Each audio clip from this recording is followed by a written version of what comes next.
మన ఛానల్కి పేరు తెలుసు కదా, శివకేశవని. అలాగే ఇది శివస్వరూపమైన మన బిల్వపత్ర చెట్టు,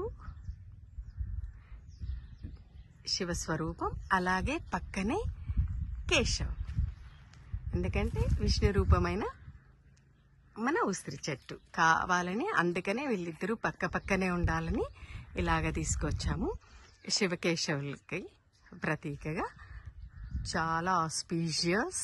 ఇలాంటివంతా పెట్టుకోవడం వల్ల ఏంటంటే ప్రతి మాసంలో దేని వైశిష్టం అలాగే ఉంటుంది కాబట్టి మనం పూజ చేసుకోవడానికి అన్నీ కూడా కానీ అనుకూలంగా ఉంటుంది.